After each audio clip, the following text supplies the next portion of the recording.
हाँ, good morning class, है ना। देखिए आज नया टॉपिक है ना, जनजाति विद्रोह। ठीक, आज का टॉपिक है हमारा जनजाति विद्रोह। ठीक, आज हम पढ़ेंगे जनजाति विद्रोह को। ठीक, तो जनजाति विद्रोह उस समय है ना, मराठा काल के समय या अंग्रेज़ों के समय। ठीक है, तो ये हमारे छत्तीसगढ़ की ज़्यादातर जो जनजाति विद्रोह है, ठीक है, जनजाति से आपको एक चीज़ समझ में आ रहा होगा कि ये विद्रोह जो है जनजातियों के द्वारा किया गया है। ठीक है, तो इसमें एक बहुत लंबी सीरीज़ है ना, आपको 10, 12, 15, 16 के आसपास आपको विद्रोह देखने को मिलेंगे, जिसके बारे में हम लोग है ना अच्छे से डिटेल में पढ़ेंगे। फिलहाल आप में जब जनजाति विद्रोह के बारे में यहाँ पे बात हो रही है तो कुछ चीज़ों को ध्यान देना है। ठीक है, जैसे कि क्या है कि विद्रोह का नाम क्या है। ज़्यादातर विद्रोह जो है एक पर्टिकुलर स्थान पे हुआ था। ठीक है, इसलिए ज़्यादातर जगह में जो विद्रोह का नाम है उस स्थान के नाम पे रखा गया है। साथ में दूसरा चीज़ आपको याद रखना है कि उस समय वहाँ का शासक कौन था। ठीक है, वहाँ का कहना चाहिए जो शासक कौन था, या अंग्रेज़ों के द्वारा नियुक्त दीवान या ब्रिटिश अधिकारी कौन थे, उनका नाम याद रखना है। साथ में जब विद्रोह हुआ, ठीक है, तो विद्रोह को क्या किया गया, अंग्रेज़ों के द्वारा क्या किया गया, दबाने का कोशिश किया गया। ठीक है, तो विद्रोह को दबाने के लिए जो अधिकारी थे वो कौन थे, उसका नाम याद रखना है। ठीक है, साथ में इस विद्रोह का जो नेतृत्व करने वाले थे, है ना, वो है कौन। ठीक है, उनका नाम याद रखना है। साथ में इसका परिणाम के बारे में देखना है। ठीक, तो इन सब बातों को आप अच्छे से ध्यान रखेंगे पढ़ते समय। ठीक है, क्योंकि जितना चीज़ मैं अभी आपको बताऊँ उन सब चीज़ों से ही है ना पेपर में क्या होता है, प्रश्न पूछा जाता है। चलिए ठीक है, तो अब इन सब बातों को जितना मैंने कहा आप ध्यान देंगे। और यहाँ पे पहला विद्रोह है जिसके बारे में पढ़ते हैं, हलवा विद्रोह। ठीक है, नाम क्या है तो हलवा विद्रोह। ठीक है, नाम है हलवा विद्रोह। अब यहाँ पे ध्यान देना कि हलवा विद्रोह हुआ कब था, उस समय को याद रखना है। तो समय है 1774 से 1777 ईस्वी। ठीक है, अच्छा, समय को याद रखना बहुत ही जरूरी है, क्योंकि कभी है ना ऐसा होता है कि पेपर में इसको कूट में पूछ दिया जाता है, कूट के प्रश्नों में। और इसमें जो विद्रोह है उसको क्या किया जाता है कई बार कि उसके समय के साथ मिलान करने के लिए बोला जाता है, या कई बार ऐसा होता है कि इसमें जो क्रमिक पूछा जाता है कि कौन पहले हुआ था कौन बाद में हुआ था, तो एक टाइमलाइन के हिसाब से उसको क्या करना पड़ता है, बताना पड़ता है। ठीक है, तो विद्रोह कब हुआ उस समय को आप अच्छे से याद रखेंगे। ठीक, तो यहाँ पे हलवा विद्रोह ये हुआ था 1774 से 1777 ईस्वी तक। कहने का मतलब 3 साल तक ये विद्रोह चला है। ठीक, और ये हुआ कहाँ है, तो हलवा ये स्थान है बस्तर में। मैंने पहले आपको बताया था कि जो विद्रोह हुआ है वो ज़्यादातर किसी स्थान पे हुआ रहता है, तो जिस पर्टिकुलर स्थान में हो रहता है उसी के नाम पे विद्रोह का नाम रख दिया गया है। ठीक है, तो हलवा विद्रोह ये हुआ कहाँ, तो बस्तर में। टाइमलाइन याद रखना 1774 से 1777 ईस्वी, 3 साल तक हुआ था। ठीक, तो हलवा विद्रोह तो हुआ, उस समय वहाँ के शासक कौन थे। ठीक है, तो शासक का नाम है अजमेर सिंह। ठीक, अजमेर सिंह ने क्या किया था, हलवा विद्रोह का क्या किया था, शुरुआत करता। ठीक, ध्यान रखेंगे, कभी कभी प्रश्न में ऐसा पूछा जाएगा कि हलवा विद्रोह का शुरुआतकर्ता का नाम क्या है। ठीक है, तो उसका नाम आपको बताना है, वहाँ के शासक का नाम। शासक का नाम क्या है, अजमेर सिंह। ठीक, तो अजमेर सिंह जो है हलवा विद्रोह के शुरुआत करता थे। साथ ही हलवा विद्रोह के नेतृत्व करता ये भी थे अजमेर सिंह। तो याद रखना आपको, हलवा विद्रोह के जो नेतृत्व करते हैं उनका नाम, और साथ में जो शुरुआत करते हैं उनका नाम है अजमेर सिंह। ठीक, अब हलवा विद्रोह हुआ क्यों था, इसका कारण के बारे में देखते हैं कि हलवा विद्रोह का कारण क्या था। ठीक है, तो अजमेर सिंह, ठीक है, जो इसके नेतृत्व करता साथ में शुरुआत करता थे, और दरियादेव के बीच उत्तराधिकार का ये विद्रोह था। ठीक है, हलवा विद्रोह समझिए क्या हुआ था उस एरिया में। ठीक है, उस क्षेत्र में, कौन से क्षेत्र में, बस्तर के हलवा में। तो जो उत्तराधिकारी के लिए युद्ध था, कहने का मतलब जो शासन है वो किसके हाथ में होगा, इसके लिए युद्ध हुआ। ठीक है, विद्रोह हुआ 2 लोगों के बीच, एक का नाम था अजमेर सिंह और दूसरे व्यक्ति का नाम था दरियादेव। तो ठीक है, हलवा विद्रोह का जो कारण है वो आपको समझ में आ गया होगा कि अजमेर सिंह और दरियादेव के बीच क्या है, उत्तराधिकार का युद्ध था। वहाँ के शासन का जो सत्ता भागदौड़ संभालने के लिए है ना, जो शासक के लिए क्या था, ये विद्रोह हुआ था। अब देखिए, मैंने बताया था 1774 से 1777 ईस्वी तक हलवा विद्रोह हुआ था। तो परिणाम देखिए क्या हुआ, 1777 में अजमेर सिंह की मृत्यु हो गई। ठीक है, 1777 में क्या होता है कि अजमेर सिंह की मृत्यु हो जाती है, और जो इसके नेतृत्व करता शुरुआत करता ही है ना, क्या हो, उनकी मृत्यु हो जाती है। तो संपूर्ण हलवा विद्रोह जो है क्या होता है, समाप्त हो जाता है।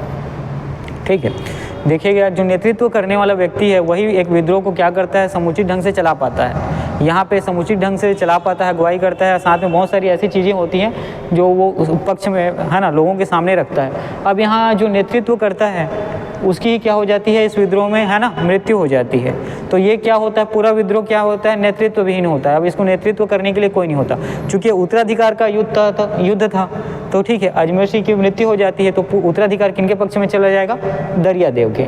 ठीक है, तो यहाँ पे याद रखना कि होता क्या है, अजमेर सिंह की मृत्यु हो जाती है और संपूर्ण हलवा विद्रोह क्या होता है, समाप्त हो जाता है। ठीक, अब दरियादेव द्वारा याद रखना 6 अप्रैल 1778 ईस्वी को, ठीक है, ये 1777 में तो हलवा विद्रोह क्या होता है, समाप्त हो जाता है।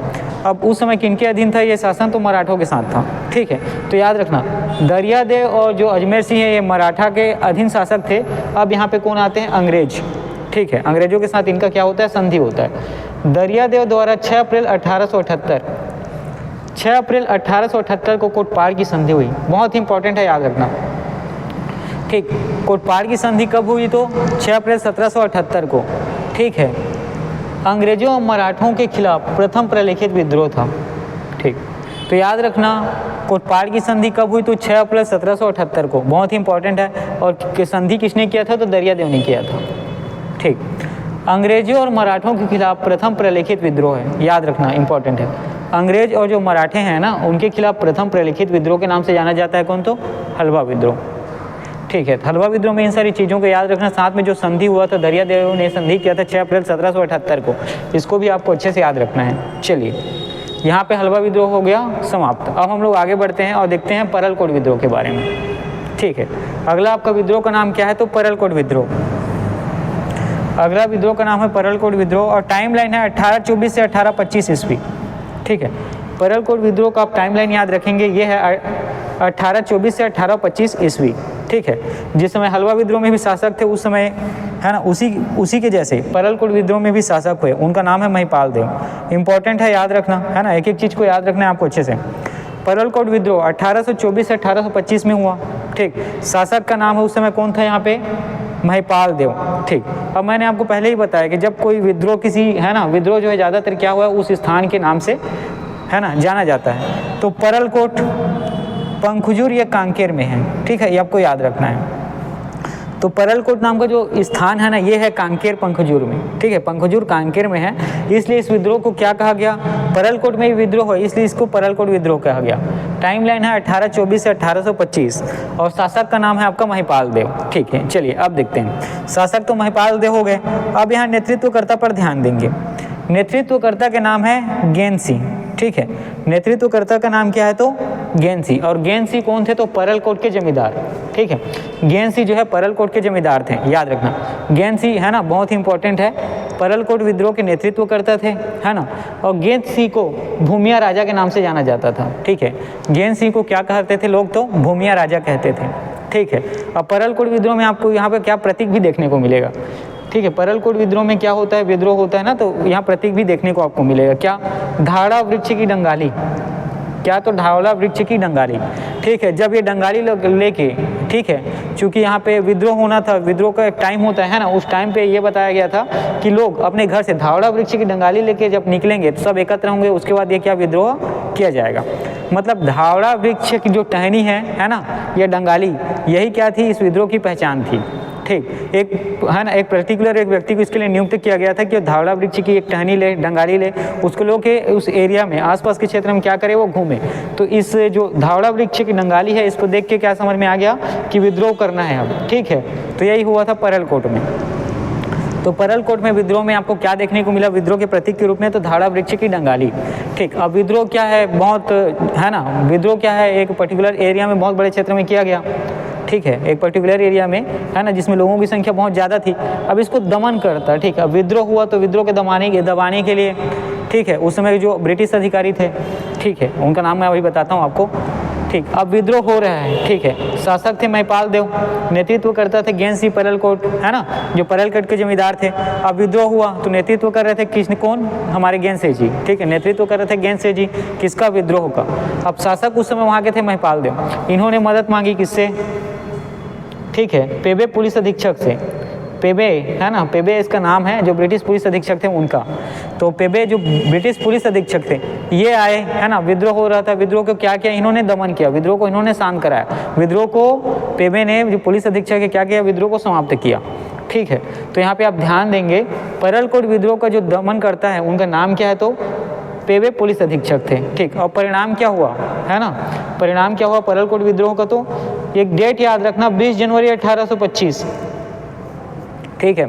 20 जनवरी 1825 को गेन सिंह को फांसी दे दी गई, ठीक है।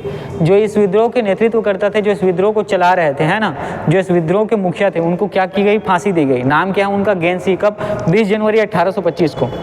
20 जनवरी 1825 को गेन सिंह को फांसी दे दी गई, ठीक है। जो नेतृत्व करता है ना, अब ये क्या हो गया, विद्रोह जो है नेतृत्वहीन हो गया, ठीक है। तो यहाँ पे दमन किसने किया, तो पेवे पुलिस अधीक्षक ने। एक बहुत ही इंपॉर्टेंट बात है यहाँ पे देखना कि बस्तर के प्रथम शहीद कहलाते हैं, ठीक है। जो बस्तर क्षेत्र है ना, वहाँ के प्रथम शहीद कहलाते हैं कौन, तो गेन सिंह जी, ठीक है। गेन सिंह कौन थे, तो परलकोट के जमींदार थे, ठीक। ये परलकोट के बारे में बातें हो गई। इसमें एक एक चीज़ को आप याद रखना है। साथ ही एक चीज़ बहुत इंपॉर्टेंट है कि बस्तर के प्रथम शहीद कौन कहलाते हैं, तो उनका नाम है गेन सिंह, ठीक है। बस्तर के प्रथम शहीद कौन कहलाते हैं, तो नाम क्या है, गेन सिंह, ठीक। चलिए अब यहाँ पे हम लोगों ने परलकोट विद्रोह के बारे में पूरी तरीके से पढ़ लिया है ना, जो इंपॉर्टेंट चीज़ें हैं उसको। अब हम लोग आगे बढ़ते हैं और पढ़ते हैं तारापुर विद्रोह के बारे में, ठीक। आगे बढ़ते हैं और पढ़ते हैं तारापुर विद्रोह के बारे में, ठीक। समय है तारापुर विद्रोह का 1842 से 1854 ईस्वी, ठीक। तारापुर में विद्रोह हुआ, ये हुआ था 1842 से 1854 ईस्वी, याद रखना, ठीक। और तारापुर विद्रोह का शासक का नाम है भूपाल देव, ठीक। तारापुर जो विद्रोह हो रहा था तो उस समय वहाँ के जो शासक थे उनके नाम है भूपाल देव, ठीक है। शासक का नाम क्या है, भूपाल देव। और ये तारापुर ये क्षेत्र कहाँ है, तो बस्तर में, ठीक है। मैंने पहले ही बताया है कि जो विद्रोह होगा वो एक एरिया में होगा, तो ज़्यादातर विद्रोह का नाम उस क्षेत्र के नाम पे ही रख दिया गया है, ठीक है। तो तारापुर ये क्षेत्र है बस्तर में, और यहाँ जो विद्रोह हुआ इसी को कहा गया है क्या, तारापुर विद्रोह, ठीक है। तो तारापुर विद्रोह का जो समय है 1842 से 1854 ईस्वी, ठीक है। तो शासक कौन थे, भूपाल देव, याद रखना है। तारापुर विद्रोह के समय शासक कौन थे, भूपाल देव, ठीक। अब तारापुर का विद्रोह हुआ तो कारण क्या था तारापुर विद्रोह होने का, परगने में कर को बढ़ाने के कारण, ठीक है। परगने में क्या किया गया, कर निर्धारित किया गया था। चलिए, है ना। तो तारापुर विद्रोह हुआ, इसके कारण के बारे में पढ़ते हैं कि हुआ क्यों। वो जो तारापुर जो क्षेत्र है ना परगने का, ठीक है, तारापुर जो परगने का क्षेत्र था, वहाँ जो कर है ना, जो आम लोगों से लिया जाता था, उसमें क्या किया गया, वृद्धि की गई, ठीक है। तो तारापुर विद्रोह हुआ क्यों, इसका कारण क्या है, आपको समझ में आया कि परगने में कर को बढ़ाने के कारण ये विद्रोह हुआ, ठीक है। परगने में कर को बढ़ाने के कारण विद्रोह हुआ था, ठीक। अब तारापुर विद्रोह के समय शासक है ना भूपाल देव थे, नेतृत्व करता दलगंजन सिंह, ठीक है। तारापुर विद्रोह का जो नेतृत्व करता है उसका नाम है क्या, दलगंजन सिंह। दलगंजन सिंह जो तारापुर परगना के अधिकारी थे, याद रखना, ठीक है। तो जो तारापुर विद्रोह हुआ इसका नेतृत्वकर्ता का नाम है दलगंजन सिंह, और तारापुर परगने का अधिकारी था कौन, तो दलगंजन सिंह, ठीक। तारापुर विद्रोह का परिणाम देखते हैं कि तारापुर में क्या हुआ, विद्रोह हुआ, ठीक है। ये नेतृत्व किए थे दलगंजन सिंह ने, तो इसका परिणाम क्या हुआ, ठीक, विद्रोह का, है ना। अब यहाँ पे एक नाम याद रखना है आपको, मेजर विलियम्स के द्वारा कर वृद्धि के आदेश को वापस ले लिया गया। कहते हैं कि तारापुर विद्रोह जो है एक सफल विद्रोह था, है ना, जो यहाँ के स्थायी जो जनजाति हैं उनके द्वारा किया गया था। इस विद्रोह में जो परिणाम ये हुआ कि जो मेजर विलियम्स जो अंग्रेज अधिकारी थे उस समय, है ना, उनके द्वारा जो कर वृद्धि का आदेश है ना, जो कर बढ़ाने का आदेश था उसको क्या कर लिया गया, वापस ले लिया गया। कहने का मतलब ये विद्रोह में क्या जो लोगों के द्वारा किया गया था उसमें कि उनकी बात क्या कर ली गई, मान ली गई। साथ में जो उस समय के दीवान थे जिन्होंने इस कर को बढ़ाया था उनका नाम है जगबंधु, इसको हटा दिया गया, ठीक है। बहुत इंपॉर्टेंट है, याद रखना कि तारापुर विद्रोह में आप चीज़ को ये देखने का मिलेगा कि लोगों के द्वारा किया गया विद्रोह यहाँ पे सफल होते हुए दिखता है। उस समय जो ब्रिटिश अधिकारी मेजर विलियम्स है उनके द्वारा क्या किया गया, जो कर दीवान जगबंधु के द्वारा क्या बढ़ाया कर वृद्धि की गई थी उसको क्या कर दिया गया, उस आदेश को वापस ले लिया गया, ठीक है। तो तारापुर विद्रोह यहाँ पे समाप्त होता है। फिर इसके आगे हम लोग आगे बढ़ेंगे, ध्यान रखें आप अच्छे से पढ़ेंगे, है ना, शासक नेतृत्व करता, साथ में परिणाम को देखेंगे, ठीक। अब अगला है मेरिया विद्रोह या मेड़िया विद्रोह, ठीक है। मेरिया विद्रोह या मेड़िया विद्रोह, ठीक है, इन दोनों के नाम से जाना जाता है ये, ठीक। मेरिया विद्रोह और मेड़िया विद्रोह दोनों एक ही विद्रोह है, नाम में थोड़ा सा अंतर है, ठीक है। ये हाँ मेरिया और ये मेड़िया, ठीक। अब इसका समय आप याद रखेंगे 1842 से 1863 ईस्वी, ठीक है। लगभग 20 साल का विद्रोह था, याद रखना, है ना। मेरिया या मेड़िया विद्रोह 1842 से 1863 63 ईस्वी, लगभग 20 साल तक ये विद्रोह चला। उसी प्रकार तारापुर विद्रोह के बारे में देखते हैं 1842 से 1854, लगभग 14 साल के आसपास जो है तारापुर विद्रोह चला था। ठीक है, तो एक अच्छा खासा लड़ाई आपको कहाँ देखने को मिलेगा, तारापुर विद्रोह में, है ना। उसी प्रकार फिर है ना, जिसमें क्या होता है, आम जनों की क्या होती है, जीत होती है। ठीक, और मेरिया या मेड़िया विद्रोह 1842 से 1863 ईस्वी तक चला। ठीक, मेरिया विद्रोह में शासक का नाम है भूपाल देव। ठीक है, जो मेरिया विद्रोह है यहाँ शासक का नाम क्या है, तो भूपाल देव। ठीक है, और याद रखना शासक और नेतृत्वकर्ता अलग भी हो सकते हैं, है ना। शासक और जो नेतृत्व करता है वो अलग अलग नाम के व्यक्ति भी हो सकते हैं, और साथ में शासक और नेतृत्वकर्ता एक भी हो सकते हैं। शासक और नेतृत्वकर्ता हमें एक कहाँ देखने को मिला है, हलवा विद्रोह में। ठीक है, और यहाँ बाकी सब जो विद्रोह उसमें शासक अलग थे और नेतृत्वकर्ता अलग थे। ठीक, तो मेरिया या मेड़िया विद्रोह का नेतृत्वकर्ता का नाम है हिड़मा माझी। ठीक है, बहुत ही फेमस नाम है। ठीक, नेतृत्वकर्ता कौन है, तो हिड़मा माझी। और ये जो मेरिया या मेड़िया विद्रोह हो रहा था, ये क्यों हो रहा था, तो जो नरबली प्रथा, ठीक है, जो नरबली प्रथा उस क्षेत्र में चल रही थी उसको समाप्त करने के विरोध में। ठीक है, कहने का मतलब यहाँ पे हुआ क्या, देखिए कि नरबली प्रथा क्या है, चल रही थी। इसको मानते कौन थे, ये जनजाति के लोग। लेकिन वहाँ पे अंग्रेजों के द्वारा क्या किया गया, जो नरबली प्रथा है उसको समाप्त कर दिया गया। ठीक है, नरबली प्रथा को समाप्त कर दिया गया। तो नरबली जो प्रथा है इसको समाप्त करने, इसको बंद करने या मना करने जो अंग्रेजों के द्वारा किया गया था, इसी के विरोध में, है ना, जनजातियों को ऐसा लगा कि वो उसके सांस्कृतिक मामले, उनके आंतरिक मामलों में क्या कर रहे हैं, अंग्रेज जो है दखल दे रहे हैं। तो उसी लिए ये विद्रोह किया गया, और ये विद्रोह कितने वर्ष लड़ा गया, तो 20 वर्ष।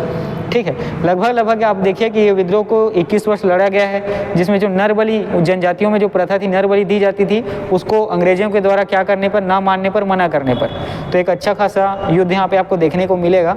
ठीक है, तो मेरिया या मेड़िया विद्रोह का कारण क्या था, तो यहाँ पे याद रखना नरबली को समाप्त करने के विरोध में। ठीक, और नरबली के समक्ष नरबली की प्रथा, है ना, इससे संबंधित बातें जब सामने आई तो इसके लिए जांचकर्ता नियुक्त किया गया, और उस जांचकर्ता का नाम क्या था, मैकफर्सन। याद रखना इंपॉर्टेंट है। ठीक है, तो नरबली की प्रथा यहाँ पे चल रही थी। तो ये जब अंग्रेजों को सुनने को मिला तो उन्होंने एक टीम बनाई, और उस टीम के जो जांचकर्ता थे, है ना, जो हेड थे, उनका नाम है मैकफर्सन। ठीक, अब नरबली प्रथा तो यहाँ बहुत लंबे समय से चल रही थी। अब नरबली प्रथा के यहाँ समाप्त कर दिया गया। अब इसके लिए समाप्त के जो विरोध में विद्रोह हुआ वो था मेरिया और मेड़िया विद्रोह। अब इसको दमन करने के लिए, है ना, इसको दमन करने के लिए दमनकर्ता का नाम है कैम्पबेल। इंपॉर्टेंट है, याद रखना। मेरिया या मेड़िया विद्रोह जो हो रहा था उसका जो दमन करता है उसका नाम क्या है, तो कैम्पबेल। ठीक है, मतलब जो विद्रोह है उसको दमन किया, उसको ख़त्म किया, उसको समाप्त किया, उस व्यक्ति का नाम क्या है, तो कैम्पबेल। ठीक, अब हम परिणाम देखते हैं कि क्या हुआ। मेरिया विद्रोह मेड़िया विद्रोह 20 वर्षों तक विद्रोह चला, तो 20-21 वर्षों का समय था। ठीक, शेर खां व्यक्ति का नाम याद रखिए, शेर खां, इन्होंने क्रूरतापूर्वक दमन किया। ठीक है, अब कैम्पबेल द्वारा नियुक्त अधिकारी था। यहाँ पे याद रखना कि दमनकर्ता का नाम कैम्पबेल है, दमनकर्ता शेर खां नहीं है। ठीक है, तो जो दमनकर्ता है उनका नाम है कैम्पबेल, और परिणाम में ये देखते हैं कि शेर खां जो है कैम्पबेल द्वारा नियुक्त क्या है, अधिकारी है। तो अधिकारी नहीं है, तहसीलदार है। ठीक है, अधिकारी ही है, यहाँ देखना है। शेर खां ने क्रूरतापूर्वक दमन किया। ठीक है, शेर खां ने क्या किया, क्रूरतापूर्वक मेरिया मेड़िया विद्रोह का दमन किया। ठीक है, चलिए आगे देखते हैं। बस्तर दीवान, ठीक है, बस्तर दीवान, उसमें बस्तर के जो दीवान थे उन्होंने रायपुर तहसीलदार, जिनके नाम क्या है, शेर खां, को आमंत्रित किया था दमन को क्या करने के लिए, दबाने के लिए। ठीक है, तो याद रखना बस्तर दीवान जो है ना, उस समय रायपुर में पदस्थ शेर खां जी को क्या करते हैं, आमंत्रित करते हैं इस विद्रोह को दबाने के लिए। ठीक, अब ध्यान देखिए कि दंतेश्वरी मंदिर में नरबली प्रथा को मेरिया कहा जाता है। ठीक है, मेरिया का मतलब क्या है कि दंतेश्वरी मंदिर में उस समय जो नर बलि दी जाती थी, नरों की बलि दी जाती थी। ठीक है, तो उसी को मेरिया कहा जाता है। ठीक, तो यहाँ पे आपको मेरिया मेड़िया विद्रोह समझ में आ गया होगा, अच्छे से पढ़ेंगे इसको। ठीक है, फिलहाल यहाँ पे मेरिया विद्रोह समाप्त हुआ। मेरिया मेड़िया के बारे में कई बातें होगी, समझ में आना, आपको समझ जाना कि वो क्या है, दंतेश्वरी मंदिर में नर बलि से संबंधित है। ठीक, चलिए अब इसके आगे हम लोग आगे बढ़ते हैं और देखते हैं लिंगागिरी विद्रोह के बारे में। ठीक है, लिंगागिरी विद्रोह ये हुआ कब, 1856 में। ठीक है, 1856-1857 जी, याद है, स्वतंत्रता संग्राम का समय चल रहा था। ठीक है, तो याद रखेंगे। लिंगागिरी विद्रोह ये हुआ 1856 में, और इसके शासक का नाम है भैरम देव। ठीक है, तो लिंगागिरी विद्रोह का जो शासक है उनका नाम क्या है? भैरम देव। ठीक, यहाँ पे शासक और नेतृत्वकर्ता दोनों अलग हैं। और लिंगागिरी विद्रोह के नेतृत्व किसने किया था? नाम है धुर्वाराम माड़िया और धूराम दोला। इंपॉर्टेंट है, याद रखना। लिंगागिरी विद्रोह का जो नेतृत्व करता है नाम है धुर्वाराम माड़िया और धूराम दोला। ठीक है, अब मैं पहले आपको बताया हूँ कि ज़्यादातर विद्रोह जो एक क्षेत्र में हुआ था तो उस क्षेत्र के नाम पर ही उस विद्रोह का नाम रख दिया गया है। यहाँ पर भी वही चीज़ है कि लिंगागिरी नाम ये है बीजापुर का एक स्थल है जहाँ पे ये विद्रोह हुआ था, इसलिए इस विद्रोह का नाम क्या रखा गया? लिंगागिरी विद्रोह। ठीक है, तो लिंगागिरी कहाँ पर है तो आपको याद रखना है, बीजापुर जिले में है। ठीक, अब इस जो विद्रोह में इसमें एक युद्ध देखने को मिलेगा आपको, है ना। ये हुआ कब? 3 मार्च 1856 को। ठीक है, लिंगागिरी विद्रोह में जो युद्ध हुआ था ये हुआ था 3 मार्च। डेट आपको याद रखना है अच्छे से, 3 मार्च 1856 को। किस स्थान पे? तो चिंतलवार। ठीक है, चिंतलवार में युद्ध आपको हुआ, है ना। आपका युद्ध जो है चिंतलवार में हुआ 3 मार्च 1856 को। और ये युद्ध चला सुबह 8 बजे से लेके 3 बजे तक। ठीक है, ये युद्ध कितने समय तक चला है? तो सुबह 8 बजे से लेके 3 बजे तक। ठीक, चलिए आगे। बस्तर को अंग्रेजी साम्राज्य में शामिल करने के विरोध में लिंगागिरी विद्रोह हो रहा था। ठीक है, तो लिंगागिरी विद्रोह का आपको यहाँ पे कारण देखने को मिलेगा कि लिंगागिरी विद्रोह क्यों हो रहा था, क्योंकि बस्तर का जो ये एरिया था, जो ये क्षेत्र था, इसको अंग्रेजी साम्राज्य में जो मिलाया जा रहा था उसी को विरोध करने के लिए ये विद्रोह हुआ। ठीक है, तो मतलब ये जो एरिया है ब्रिटिश साम्राज्य में मिलना नहीं चाहती थी, लेकिन ब्रिटिश साम्राज्य द्वारा इसको इसमें लेकिन जो अधिकारी हैं उनके द्वारा इसको ब्रिटिश साम्राज्य में शामिल किया गया, इसी कारण ये विद्रोह हुआ। तो ठीक है, लिंगागिरी विद्रोह किस से संबंधित तो याद रखना कि ये अंग्रेजी साम्राज्य में शामिल होने के विरोध से संबंधित है। अब लिंगागिरी विद्रोह का परिणाम देखते हैं हुआ क्या। इसमें फांसी दी गई 5 मार्च 1856 को। ठीक है, इसके नेतृत्वकर्ता नाम है धुर्वाराम माड़िया जी को क्या की गई? 5 मार्च 1856 को क्या फांसी दी गई। युद्ध हुआ था, याद रखना, 3 मार्च 1856 को। युद्ध हुआ 3 मार्च 1856 को। उसके दूसरे दिन ही 5 मार्च 1856 को धुर्वाराम माड़िया जो इसके लिंगागिरी विद्रोह के नेतृत्व करता है उनको फांसी दे दी गई। ठीक है, चलिए अब बस्तर के दूसरा शहीद कहलाते हैं कौन? तो लिंगागिरी है, सॉरी माफ़ करिएगा, है ना। बस्तर का दूसरा शहीद कहलाते हैं कौन? तो धुर्वाराम माड़िया। ठीक है, बस्तर के दूसरा शहीद कौन है? तो धुर्वाराम माड़िया। उसी प्रकार हम लोगों ने यहाँ, ठीक है, आप आते हैं पहले देखते हैं परलकोट विद्रोह 1824 से 25। इसमें जो बस्तर के प्रथम शहीद हैं ये इनका नाम क्या था? तो ज्ञान सिंह। ठीक है, तो ये आप ध्यान देखेंगे, बस्तर के जो प्रथम शहीद हैं ये पूछा जाएगा तो आपको नाम क्या लेना है? ज्ञान सिंह। और उसी प्रकार बस्तर के दूसरे शहीद के बारे में अगर बात हुई तो उनका नाम क्या है? धुर्वाराम माड़िया। ठीक, और ये जो लिंगागिरी विद्रोह है इसको बस्तर का महान मुक्ति संग्राम के नाम से भी जाना जाता है। ठीक है, इंपॉर्टेंट है, याद रखना कि बस्तर का महान मुक्ति संग्राम के नाम से जाना जाता है किसको? तो लिंगागिरी विद्रोह को।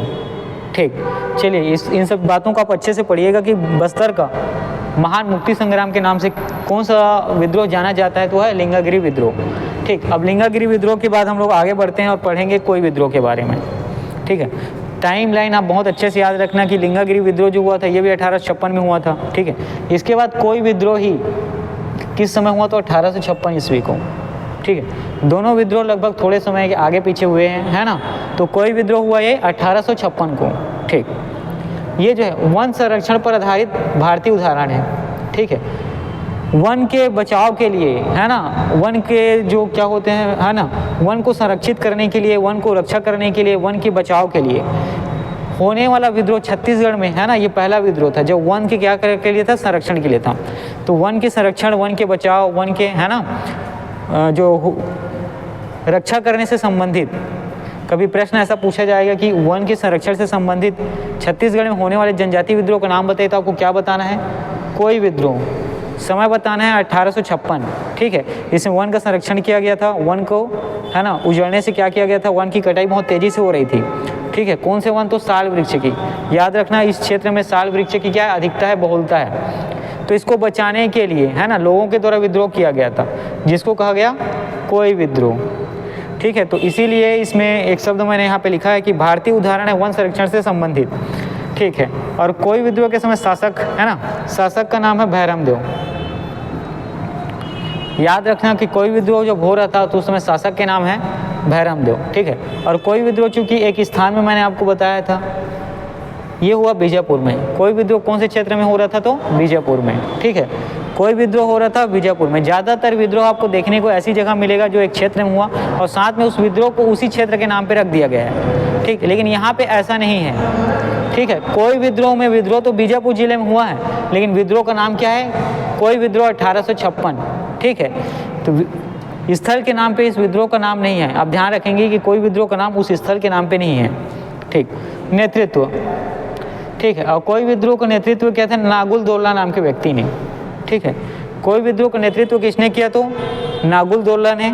और ये पोतेकरा जमींदार थे, ठीक है। प्रश्न ऐसा पूछा जाएगा कि पोतेकरा के जमींदार कौन थे, तो आपको नाम बताना है नागुलदौला, ठीक है। पोतेकरा के जमींदार से संबंधित बातें आपको समझ में आएगी कि किससे संबंधित है? नागुलदौला, ठीक है। अब नागुलदौला ये क्या थे? नेतृत्व करते थे कोई विद्रोह के, ठीक। नागुलदौला जो है नेतृत्व करते थे कोई विद्रोह के। अब इनके सहयोगी, ठीक है, नागुलदौला के साथ देने वाले, ठीक है, इस विद्रोह में उनके जो साथ थे, उनके पक्ष में थे, है ना, उनके साथ जो लड़ाई लड़ रहे थे, उनको इनका सहयोगी कहा गया। नाम है राम भोई, ठीक है। राम भोई के बारे में याद रखना है कि भोपालपट्टनम के जमींदार थे। भोपालपट्टनम कहाँ है जी? तो याद रखना भोपालपट्टनम है बीजापुर में, ठीक है। तो भोपालपट्टनम का जमींदार का नाम क्या है? राम भोई, ठीक। ये किसके सहयोगी थे? तो नागुलदौला। नागुलदौला जो है पोतेकला के जमींदार थे, ठीक है। तो राम भोई के बारे में अब याद रखना कि सहयोगी थे, ये थे भोपालपट्टनम के जमींदार। उसी प्रकार भेजी परगना, ठीक है। भेजी क्या है? स्थान का नाम है। जो भेजी परगना के जमींदार, इनका नाम था जुग्गा राजू। ये भी किसके थे? सहयोगी थे। किसके? तो भैरम देव के, ठीक है। तो भैरम देव में जो आपके नेतृत्वकर्ता का नाम याद रखेंगे नागुलदौला जी।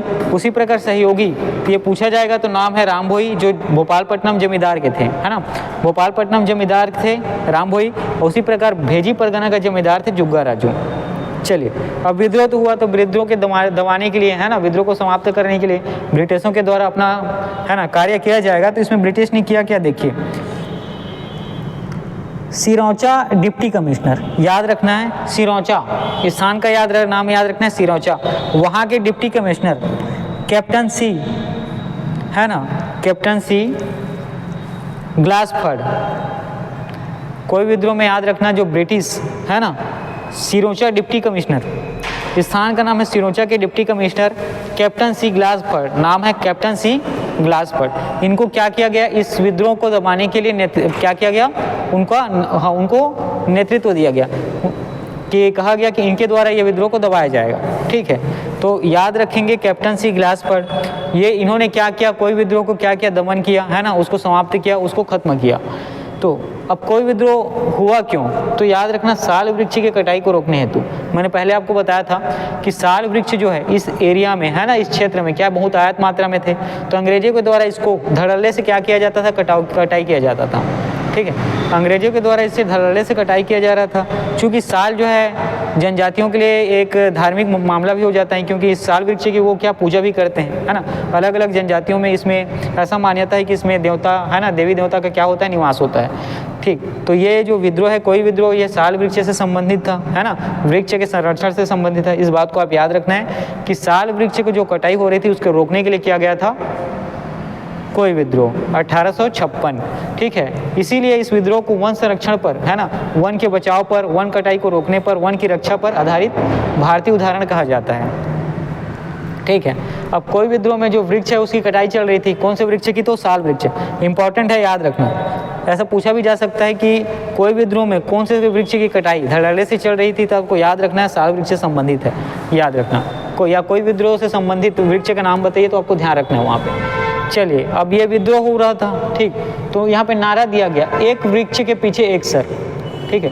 जो लोग इसका विद्रोह कर रहे थे, है ना, साल वृक्ष की कटाई का, साल वृक्ष की रक्षा कर रहे थे यहाँ पे, तो उन्होंने नारा दिया था कि एक वृक्ष के पीछे एक सर, ठीक है। उन्होंने क्या नारा दिया था? कि एक वृक्ष के पीछे एक सर। साथ में जो कोई विद्रोह है इसको संज्ञा दी गई छत्तीसगढ़ के चिपको आंदोलन के नाम से, ठीक है। चिपको आंदोलन भी, है ना, ऐसा ही पेड़ पौधों से कटाई से संबंधित था। वहाँ पर भी क्या है कि जब, है ना, पेड़ पौधे की कटाई धड़ल्ले से चल रही थी तो लोग क्या करते थे? हर एक पेड़ के पीछे क्या है, वो उस पेड़ को पकड़े वहाँ पे खड़े रहते थे। तो उनका कहना था कि एक पेड़ के पीछे एक सर। उसी चीज़ को यहाँ पे बोला गया है ना, छत्तीसगढ़ में, कि एक वृक्ष के पीछे एक सर। कहने का मतलब, आप अगर एक पेड़ को काटोगे तो उसके साथ आपको एक व्यक्ति का सर काटना पड़ेगा, ठीक है, ये तो नारा दिया गया था। इसमें ध्यान रखना है आपको कि एक वृक्ष के पीछे एक सर, ये नारा दिया गया किसमें, तो कोई विद्रोह में। और साथ ही कोई विद्रोह को छत्तीसगढ़ का चिपको आंदोलन भी कहा जाता है। ठीक, तो यहाँ पे कुछ हम लोगों ने विद्रोह पढ़ा, अभी ये कंप्लीट हुआ नहीं है, इसके लिए फिर नेक्स्ट वीडियो में आप ध्यान देंगे। खैर यहाँ पे जितनी बातें मैंने आपको बताई इसको आप अच्छे से पढ़ें। ठीक है, परीक्षा की दृष्टि से बहुत ही महत्वपूर्ण है। ठीक, आज के लिए फिलहाल इतने ही, क्लास को यहीं पे एंड अप करेंगे। ठीक है, तो आप इसमें कुछ चीज़ों को ध्यान रखेंगे कि विद्रोह है ना, जो विद्रोह हुआ, ज़्यादातर विद्रोह जो है उस स्थान के नाम पे हुआ है। साथ में शासक और जो नेतृत्व करता है उसका नाम भी याद रखना है, जो दमन करता है उसका नाम भी बहुत अच्छे से आप याद रखना। ठीक है, कारण खैर उतना ज़्यादा पूछा कभी बहुत है ना, कारण के बारे में ऐसा पेपर में बहुत कम देखने को मिलता है, फिर भी आप उन सब चीज़ों को पढ़ें। ठीक है, अभी आपके पास पर्याप्त टाइम है। चलिए ठीक है, आज की क्लास यहीं एंड करते हैं, फिर इसके आगे हम लोग नेक्स्ट वीडियो में कंटिन्यू करेंगे।